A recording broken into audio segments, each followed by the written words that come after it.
Behind me are the Midland Workshops. There's a feeling that the future of these workshops is strongly linked to the contributions of its people. An example of how workers can make a significant input is illustrated by this video.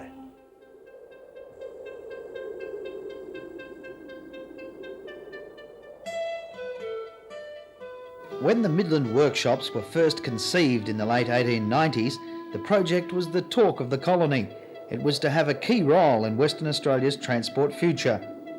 The construction of the workshops was an enormous task. They had to be built in a limited amount of time, hundreds of yards of rail had to be laid, and huge overhead cranes had to be put in place.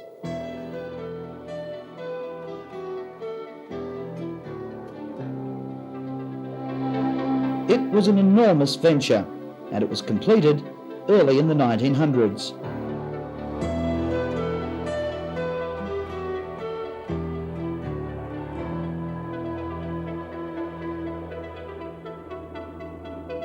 Such a venture required teamwork from all those concerned, managers of the time, workers, specialists and semi-skilled workers, all had a role to play. A rich culture and proud traditions were established at the Midland Workshops. Unfortunately, these qualities have not progressed fast enough to allow the workshops to keep in step with today's business world. A new culture is needed to allow the workshops to stand alone in the marketplace.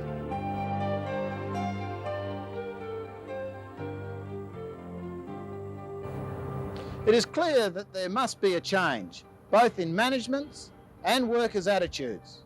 We all must get involved. We're now learning from the world's most productive countries that employee participation is an essential part of increased productivity. Employee involvement can generate a host of innovative ideas which can lead in turn to a better quality of work life and increased productivity. It's a step away from traditional management methods which don't normally seek advice from production workers, but an employee participation pilot scheme has been set in action at the Midland Workshops by Dr. Cess Pearson. The impetus for direct employee participation came from the 4 Midland Workshop conveners. They asked the Commissioner for employees to have a greater involvement in decisions which affect their work lives. They were successful in their approach, and a direct form of worker participation was begun in early 1989. Previously, the Midland Workshops had used indirect forms of employee participation. For example, safety committees are representative forms of employee participation. The new voluntary scheme of employee participation provides for people to be directly involved. Many different work groups took up the challenge of worker participation, and a wide variety of projects were undertaken. Each of them produced their own individual qualities of innovation and cooperation. Workers in the fiberglass shop were one group who faced the challenge. In the beginning, EPG Group 17 sat down all together and we tried to work out where we were having our problems. We tried to formulate a way of fixing those problems and lift our productivity at the same time and bring our costs down. There was already a market for one of the many products from the fiberglass shop within Westrail. It was right above their heads. It's not until you venture onto the roof of the Midland Workshops that you see the condition of the glass skylights. The deteriorating glass was being replaced by fiberglass sheeting. However, increasing costs within the fiberglass shop had made Westrail produced sheets too expensive. They were being imported from outside. We had wondered why we were no longer required to produce corrugated sheeting.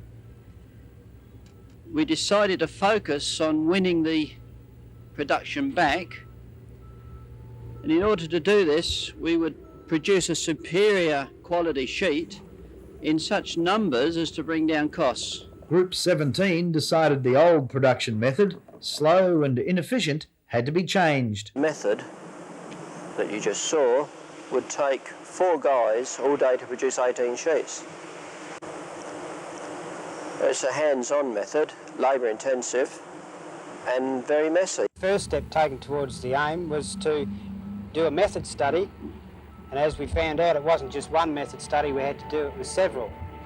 And that several became dozens, quite frankly.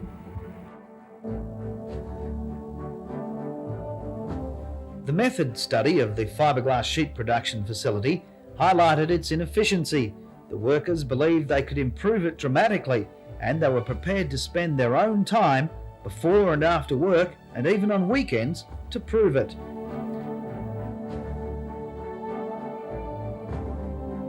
Design was ours. We scavenged all materials needed from the salvage yard. Anything that wasn't nailed down disappeared. And we used those materials to make up a new line. I mean, it doesn't look super fantastic, and it'll look a little bit bodgy when we're finished, but it does the job. And if it does the job to the extent of being able to produce an income to the shop and into Westrail, then the management might see fit to update it.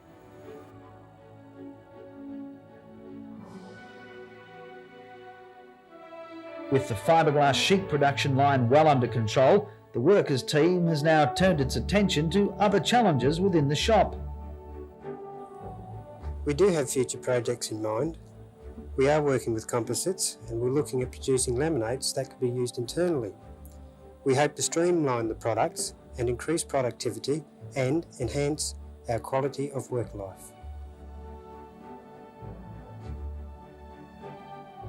At this time, the corrugated sheet production line is on hold.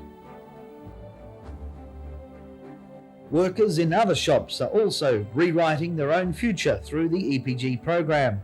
In the fitting shop, workers were confronted with an inefficient system which forced them to operate in poor ergonomic conditions. Their EPG designed, in association with management, a solution to the difficult and hazardous task of assembling bogies. What they designed and developed was an ingenious jig which enabled them to turn the bogies for easier and safer assembly. With this method, the group were able to turn the largest narrow gauge and standard gauge bogies.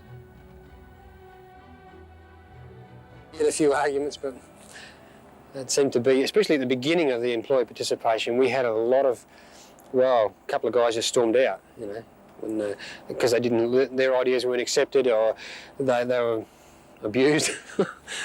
The group's ingenuity was recognised when they won the C.Y. O'Connor Award for Industrial Achievement.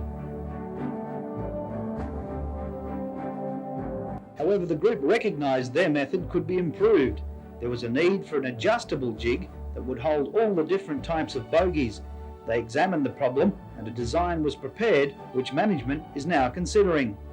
EPG in the plating shop led the way in researching and developing new uses for technology to improve their productivity and range of products.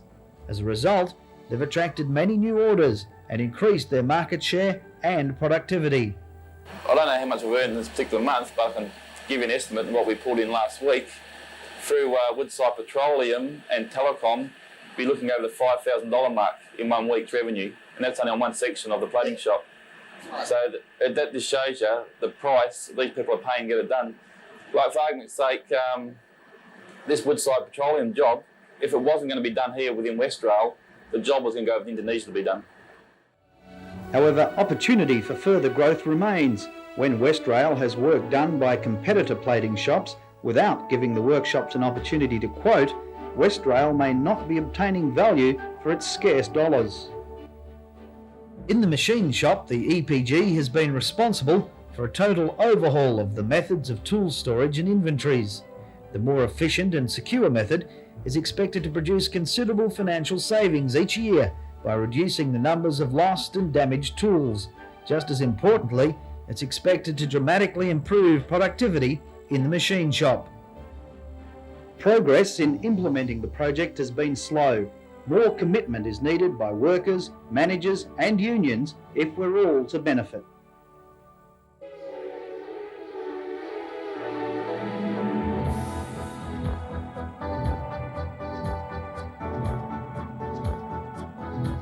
The Midland Workshops are about to embark on a course of becoming a commercially competitive organisation.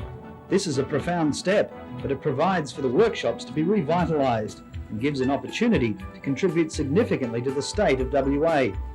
In this way, future employees can realise the vision of the workshop's founders and its early workers, who sought to make the workshops an integral part of the state's development. The transition will be difficult, but it can be made easier by a spirit of cooperation between workers, managers and unions.